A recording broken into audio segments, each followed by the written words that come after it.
Today, who's having to sell?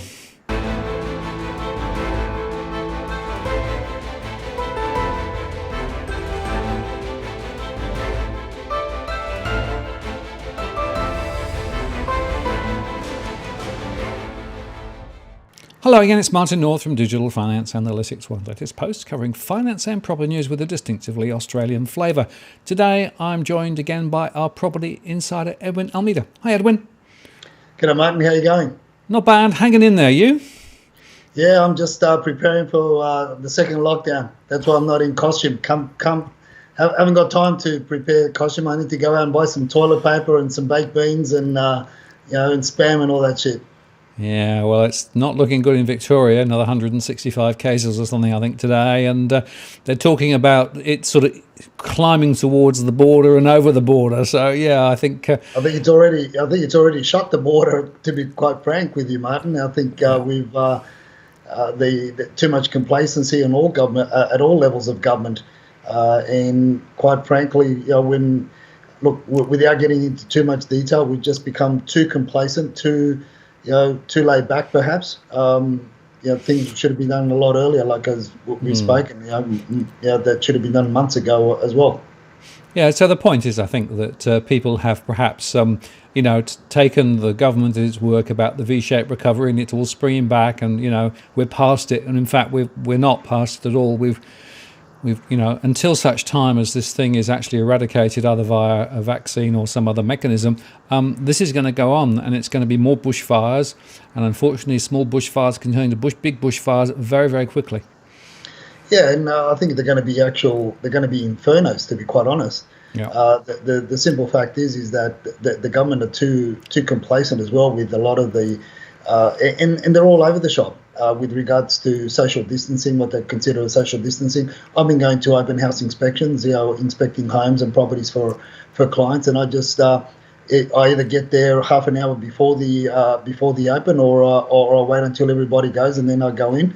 It's just amazing and alarming what happens there when you've got 30, 40 people turning up. And you know what? Even at the auctions, there are 30 groups, 40 groups, 50 groups of people, but nobody's putting the paddle up, which is quite interesting. So they're not really, the agents aren't really differentiating who's a genuine buyer and who's just wants to have a look-see, a neighbour that just wants to have a look-see. It's quite bizarre and it's staggering. So I wouldn't be surprised if a lot of this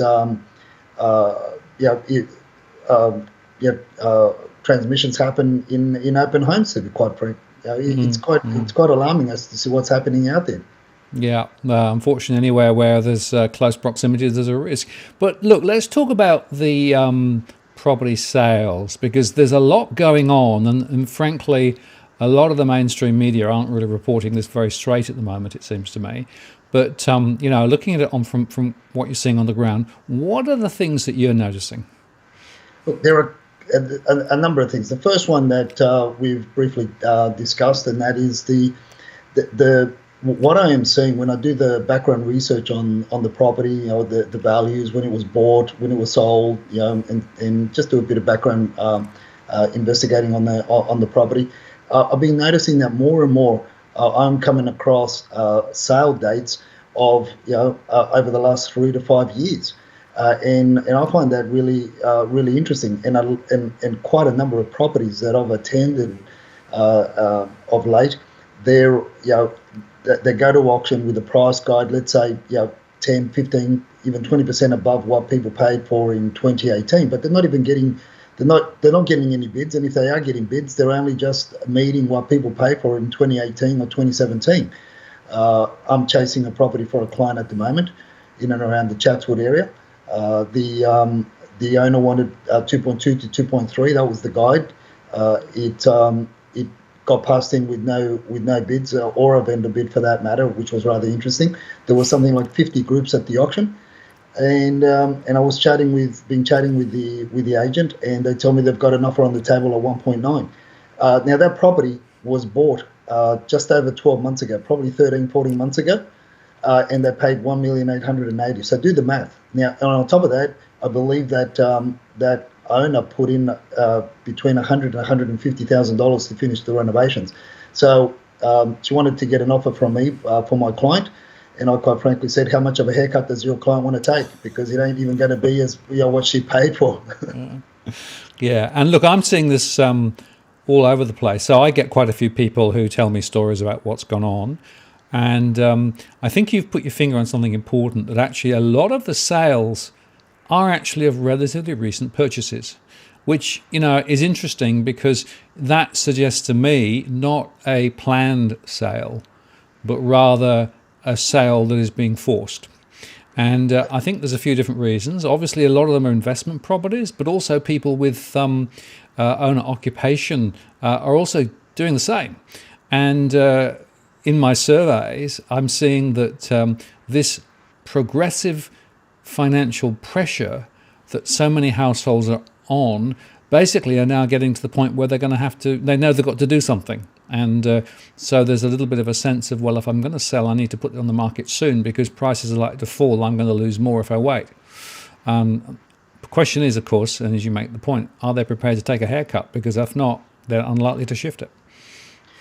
Well, they're the recent sales, but let's not forget that there are also a large portion of sales out there that that people that bought in the 70s, 80s, and 90s. So you've got those, and obviously they're the people that are coming to retirement age now. They've got to decide: do I sell now? Perhaps lose 10% from what I thought I was going to get 6 months ago, 8 months ago. But 10% is a lot less than staying on and going off the cliff and losing 30, 40% when that money could be put into, and they can buy back into a retirement home, or they downsize, or whatever the case may be. So, but it is alarming to see in different postcodes. The other thing, Martin, is that presently for my clients, I'm chasing homes. So it's not apartments. So apartments, that's another kettle of fish. Apartments are just an absolute diabolical. I mean, apartments that were bought off the plan that were never, they haven't even settled, are back on the market. But what I'm paying very close attention is the fact that these properties that we're looking at in various parts of Sydney, northwest Sydney, Sutherland Shire, the northern suburbs, the North Shore, and we're looking at homes. So that is to me the interesting factor. And as I monitor the numbers on Domain, I see that over the last 10 weeks, perhaps even a little bit longer, the for sale numbers of homes in the Sydney region, based on my on my benchmark of the Domain, how Domain defines the Sydney region, we haven't gone under 8,000 properties, 8,000 homes. Apartments have changed, but homes, which is rather unique. And the other thing is of course, we're not even, we've just started entering winter, and it looks like people are getting very, very confident in putting the properties on the market, when in actual fact, historically, you would expect people to take the properties off the market. So we're almost hitting 18,000 now. You and I spoke about, I think it was January, late January, early February. We said that when it hit 17,000, there was going to be a change of sentiment. And apart from the fact that COVID came in, but there has been, and now we're, even with COVID, I'm seeing an upward trend of new listings coming onto the market, which is rather alarming to a lot of people. But it's just the way that the nature of this beast, how it's playing out. Right, and there's a difference, of course, between listings and transactions, right? Because the number of confirmed sales are still pretty low, aren't they? That's correct. The sales are actually Tarot's been keeping an eye on that, and that's been diminishing as well. What we've also seen with Lindsay David, what he's been keeping an eye on are the properties that have been taken off the market. So you've got a lot of properties, a large percentage of properties taken off the market and sold under the off-market listing type of scenario. But they're still on the market, but they're just not registering on Domain or REA. So there's a lot more properties on the market when you collate everything that's really for sale.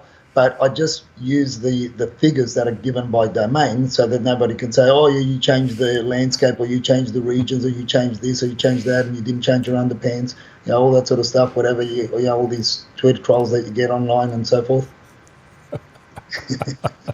Well, yes, I mean, you did get a bit of that. But, it goes back to the fundamental question, why are they selling? And I think your point about down traders, I see that in my data. So a lot of down traders who've been sitting on property for quite some time are sitting on equity, and they're now really worried that equity could be dissipating. And effectively, if they wait, they may take a bigger haircut, so therefore likely to sell, right? I'm also seeing some first-time buyers who came in much more recently and now are just in financial difficulty. And that's partly because of COVID and because of the fact that incomes have been, very much compressed. And, they may be getting some support from JobKeeper, but that's probably not going to be that sustainable. And so I'm beginning to see now some of them saying, well, maybe I should begin to think to get out while I can.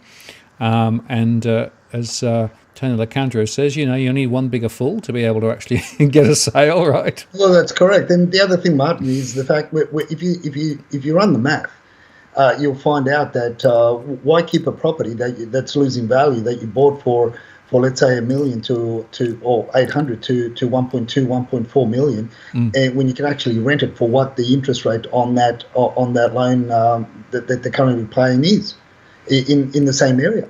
So these are the decisions that a lot of people are making. So your rents are going through the floor, and more listings are going to start going through the roof.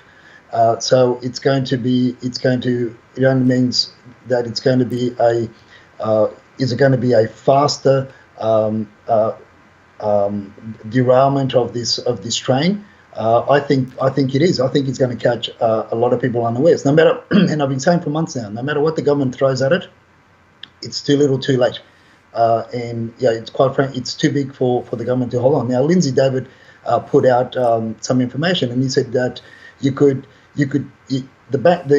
government have got to make a decision. One, they either save the banks, and that would be in the tune of about $260 billion, or save the banks and the property sector, which is more likely to be over $500 billion. It's going to be one or the other. And quite frankly, I don't think there's enough juice in the tank to save both. And that could be, but if they focus on the banks and they worked out a system to be able to compensate the banks for the losses that people are going to incur, so that there won't be a greater carnage and there won't be a greater burden on the people that came in on the market in the last 3-4 years. For the RBA to capture the difference in the sale price to what they owe the bank, and they capture it, and that's forgiven. Let's say it's going to be a lot easier on the economy. It's going to be a lot easier to manage this whole thing. But that's a logical process, and we know that the most governments are just not logical at all. Well, they do seem to be rather fixated on certain things and rather than others. I mean, they've thrown a lot of money at land and building packages, right? I mean, look at Perth, right? There's with the state subsidies there, you can get $55,000 from various sources to be able to buy a land and building package. So guess what? Land prices went up by the the amount of the extra incentive, and there was a massive splurge of people buying. Of course, I know a developer that took 30 blocks of land off the market, and until waited 3-4 weeks till it came into play, till that grant came into play, and then he put it back on the market at let's say the blocks were on average $250,000 per block. 3 weeks later, you find them listed at $275,000 per block. I mean, it's a no-brainer. Anytime the government dishes out money, gives out these grants, they've never worked in the past. I don't know why it makes them think that it's going to work in the moving forward. If they were really serious about it, they would reduce a lot of the duties and a lot of the taxes that builders and developers pay on the way through after the purchase of land. That's what they should be doing, so that the developers and the builders can put the finished product out on the marketplace at a lot cheaper. Yeah, and it's interesting, of course, the UK just announced overnight some stimulus packages, including cutting stamp duty up to £500,000 on property. It used to be £125,000. So they've basically allowed a great chunk of the market to effectively be transacted without stamp duty. So we might see something like that in terms of actually maybe trying to stimulate. But the point is, every time they try, what they're doing is essentially just pushing the stuff down the road a bit, right? It's not fundamentally changing the fundamental dynamics, and it just creates more pressure on prices and frankly, more risk in the system. I wish they'd just stop meddling, frankly. Yeah, it just let the dust settle. Let the dust settle. It's like creating more dust, creating a greater dust storm. Thinking that they're gonna assist by throwing in more sand, more dust, because it's everything. A lot of these things that the government have tried, it's just like throwing sand at a foundation. It's just it won't do anything other than it just doesn't support the whole economic structure of where we should be. Rather than spending more money to create genuine jobs, to create infrastructure, and to take advantage of the low rates that the governments can get money now, and create real infrastructure, create all the stuff that we've been promised for many decades by many politicians of the fast rail and this and that, and well, now guess what? Now they can do it. And why won't they do it? Well, because they're so focused on this property beast that they think that that's going to get them out of the proverbial. But he won't. No matter. There are too many grenades that are being thrown at this for them to really manage. Well, it's very interesting. The HIA came out commenting on today's very, very low lending data. So the data came out for May, and it was sort of 9% down relative to the last month, right? And if you look at it carefully, it's pretty much across the board. Every state, particularly in New South Wales and Victoria. So the HIA came out and said, well, you can't judge much from that because there's so many uncertainties. But of course, the building incentive schemes that are now in will actually bring the market back in a few months, right? So they're still holding out hope that magically this will get turned around. But I'm with you. I think there are too many negative forces all now interacting together. And the NAB came out today to show that international buyers are way off, which is what we knew, partly because of the migration difficulty and the movement difficulty because of COVID, and partly because, for example, Chinese buyers can't get money out of China anymore.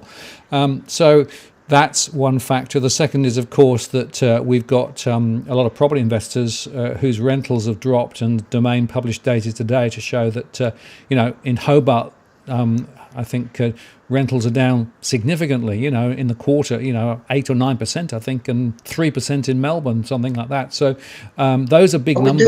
We do have the good thing is that we do have the search index, Martin. I don't know why you're such a doomster. We've got the REA search index, and that's surging. That's going upwards, and that's I've forgotten that. Oh yeah, you mean more people are actually going online to see what property prices are worth? That's right. So based on the search index, I mean, the stuff that people have been paid, I don't know, $150,000, $200,000 a year to write weekly reports on an index, the searchable index. Hold me back, because I'm going to go out and buy some shares in REA, and also maybe even throw in a few bob at buying off the plan apartments and all these other properties that the search index is saying that people are being attracted to. Yeah, and ING published a survey this week saying millennials are now using this great opportunity to get into the market over the next year or two, right? So that they're trying to amp it up and say, millennials, so they've picked those off to try and actually get them to come into the market, despite the fact, of course, ING is a big seller of mortgages. So completely objective and independent point of view there from their surveys.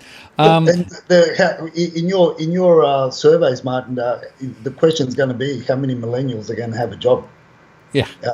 How many jobs are going to be open for the what are the job figures going to be in a year's time, 6 months' time, a year's time? Yeah, and the answer is higher than it was before the crisis. It's just a question of how much higher, and particularly with Victoria, being locked down again, and the risk, as we sort of spoke at the beginning, of potentially more infections elsewhere too. The economy is not going to fire, and it's not going to be V-shaped. It's a question of how long, and I just am amazed that people still are holding on to this idea that somehow magically property market will defy gravity and will continue to go up. There are still people forecasting significant price rises over the next 12 months, although a few of those who actually had a month ago gone a bit more positive, they started to go negative again now. So that's quite interesting to watch the oscillation in terms of opinions. Now, probably nobody really knows, one of the reasons why I run scenarios, but the fact is that I can give you many more reasons why I think property prices are going to go down from this point rather than up. And unemployment is the core driver of all of this, right? Because the more people who have no work or little work, or not enough work to pay the bills, means that they're going to have to do things serious. And remember that the banks have extended the interest-free period for another 4 months. But there's a little clause, did you notice, that said they have to, one, talk to every borrower, and two, they've got to actually have a conversation with them as to whether, in fact, just extending the mortgage further makes sense, or whether they should actually take a more radical view, like trying to sell the property or something. So my expectation is we're going to see quite a few properties coming onto the market between September and January when these 4 months are running. So that's going to add more. If the banks were so confident with the changes, if the banks were so confident with the government and what the government's throwing at this at the property industry, if they were so confident, why is it that they're setting up? Full-on departments to start to manage mortgagee sales. Right. That's what they're doing at the moment. So that's breaking news, Martin. And you could perhaps chase it through your contacts, and that's So they're getting ready. They're not silly. They may say some silly things. They may act silly at times, but they're not silly. At the end of the day, they've also got to look after their investors. They've got to look after their client, their investors, and also they've got to look after their depositors. So banks have got to start. They're going to start mitigating their losses as well. So the other thing is, I am sure that the banks are also going to tighten up on their lending criteria, regardless of how much money the government's throwing at it, because mortgages are going to become riskier and riskier. And so, as much as people may say that the government's going to bail the banks out and everything, surely they've got a little bit more common sense than what a lot of people give them credit for. Well, I know that the number of mortgagee sales is on the rise, and you can actually look in the reports and you can see those. You also know that that mortgage stress is as hard as it's ever been. It's got back up to above 38-39%, which is as hard as it's ever been. I've also looked at rental stress, which is as high as it's been, and also stress amongst property investors, and that's as hard as it's ever been. So that the leading indicators, Edwin, are absolutely signalling big trouble ahead. And I think you're right. I think that a number of the banks are actually waking up and have woken up to some of these issues. Obviously, they're trying to keep up a lid on it, and they're trying to actually keep positive about it. But behind the scenes, they are making preparations, and then those preparations, as you say, include effectively bigger teams to deal with distressed mortgages and all of those things, bigger teams to deal with forced sales. And I think also we're going to see even things like the Reserve Bank buying distressed property off the banks to be able to help. Those sorts of things I think are there in the background. So I don't think this is going to correct itself. And look, who knows precisely how the virus is going to run, but even if we just take the base case of where we currently are now, I expect prices to be a lot lower this time next year. And I think the summer will probably be the real turning point. If we see a lot of listings and no price rises and lots of falls, where it's headed. Yeah, you can see as I said, the price guides are dropping a lot faster than what a lot of people like to say they are. The enthusiasm, the morale in the real estate industry is going through the floor. Yep. It's you only have to go to many of. Look, they're getting a lot of. It's interesting how there's a lot of people turning up for inspections, but like I said, a lot of them are neighbours trying to work out what their property is worth themselves, and if they went to market, they're starting to compare. That's what you do as a neighbour, and that particularly if you're in that same age bracket, if you're in the same group, if you're in the same demographics and reasons for to sell your property. The other thing is the amount of property that is actually getting passed in at auction and removed prior to auction, and on top of that, the amount of property that's actually price withheld now, it's amazing. So all these indicators that would otherwise have a reverse effect if the market was relatively, even if it was lukewarm or hot, they would be publishing the sale prices. They would be they were beating their chests. All the auctioneers would be out there tweeting out. I've seen very few tweets from the auctioneers that I follow of late in the last 2 months. They've been dying down to wilting away to almost nothing. And you only have to see, you only have to go and see and stand at an auction on the day to see how the agents are trying to force the registered bidders. And I say force because this is what actually happened, Martin, which was rather interesting. We were at an auction with looking at a property, keeping an eye on the prices there, and just to have a look. And the agent, one of the agents that was marketing the property, actually bid for a person that had registered, and the person that registered to bid was saying, no, what? No bid. And the agent was saying, no, you got to bid. You got 2 million. He's going, no. It was farcical to say the least. But that's what's happening. And as I keep on being reporting, that you get a lot of people watching. You've got this ridiculous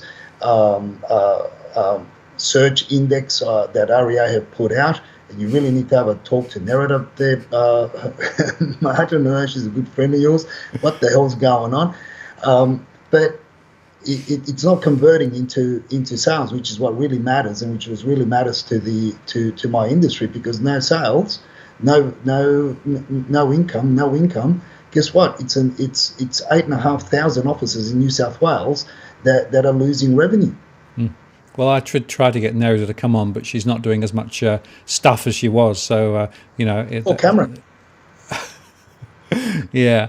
Now, the interesting question that I've got is with so many issues with regard to the property sector and so few transactions, I'm assuming that quite a few real estate agents are now on JobKeeper. Is that a fair assumption? Oh, there would be. I haven't spoken to that many officers. I haven't kept in touch with a lot of my colleagues, but look, it's an industry that's absolutely on its knees. And again, I remind our viewers that it's not only the sales side of things that it's been creating an issue, but the regulation changes in March of this year, in 26th of March this year, with regard to rental properties. They've got another crisis on their hands. If they think that they're getting slapped, if they think that they just got a left hook by COVID with regards to sales, I'm telling you, they've got an uppercut and they've got a right hook coming their way, coming towards the end of the end of this year. Because if their rental properties are not compliant with the legislation that got rolled out in March this year, guess what? There's going to be massive fines running through, and not only that, but also our training procedures, our ongoing training that's all changing, licensing and disclosure of material facts and everything, and documenting everything that happens with the transactions, but predominantly rentals, Martin. And as I say, that I believe that a good colleague of mine, George, he's from ITC. We believe that, quite frankly, 40% of the rental properties in New South Wales may not pass in a fair trading audit, which is going to be critical moving forward. So the industry is in a mess. Yeah, no, I think that's absolutely right. And the other thing, of course, it's worth highlighting is the changes to the construction standards and supervision, right? So New South Wales has brought in some other rules now to try and address some of the poor quality construction issues. Now, of course, I'm a bit cynical about that. You probably are too. But even that is putting more pressure on the building cycle as well, isn't it? And the processes there. There's also issues with indemnity and not being able to get indemnity insurance as well. So wherever you look, you see issues. It's really, really a complex situation. Oh, look, it is, and the thing that's been in the back of my mind for the last 4 or 5 months that you and I have discussed is the 1.2 million properties that were vacant prior to COVID. That they've been vacant for quite a number of years, and it's only a matter of time. And as I said, we only need 3,000 new properties, new listings, as we say, new listings or new property to come onto the market in Sydney for Sydney to really be on life support, because at the moment we're running just under 18,000. Typically, even this time, a couple of years back, we were running 24,000.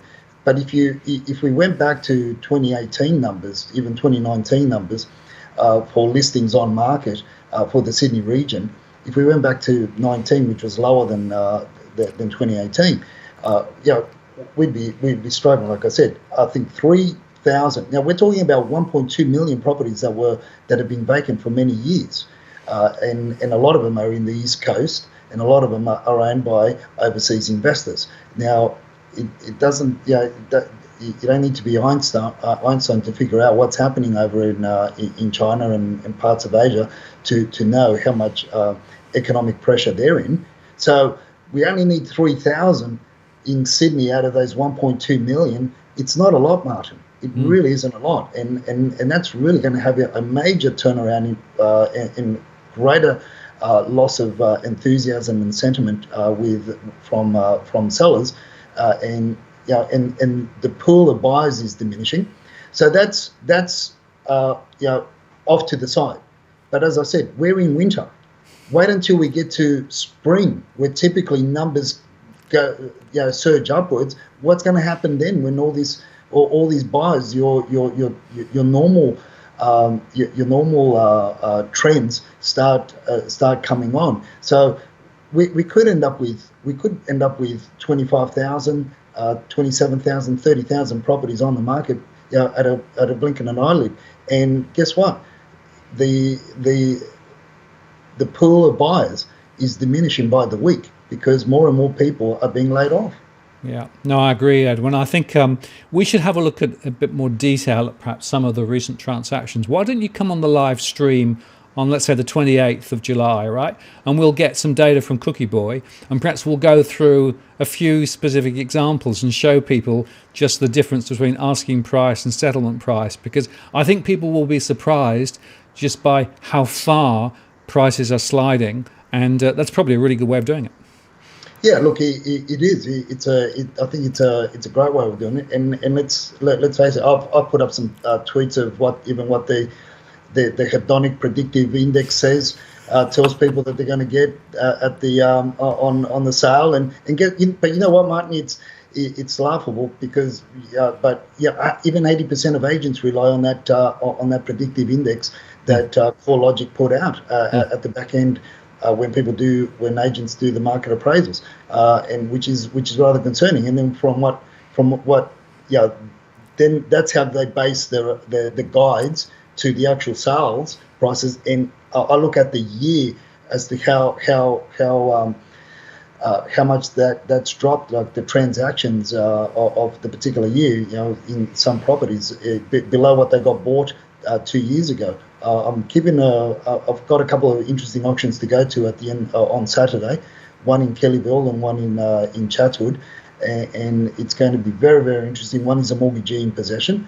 That's going to be I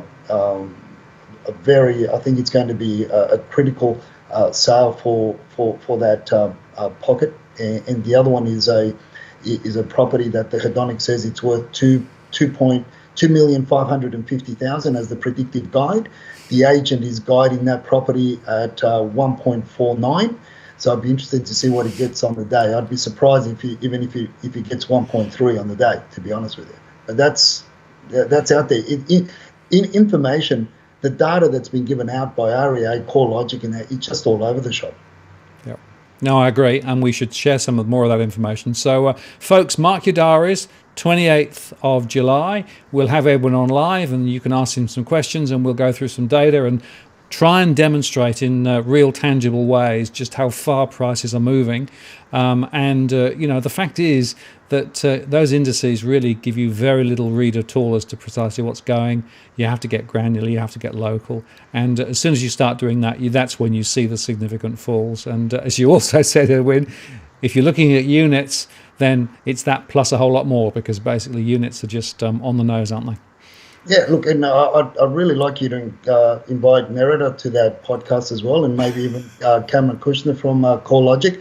I'll be wearing my mouthguard if they do come on. I'll be wearing my mouthguard and my headgear, and let's go. Well, I don't promise to be able to facilitate that, but at least we'll have a chat, and I'm sure that people will want to come on. You still hold the record at the moment for the most popular live stream so far, Edwin, so we've got to try and beat 1,333, which is what you got last time. Oh, well, let's go. Let's go for 1.5. Well, why don't we? I'll tweet out. Let's see how much we get. Maybe I'll send an email to CoreLogic and see what the predicted index tells me.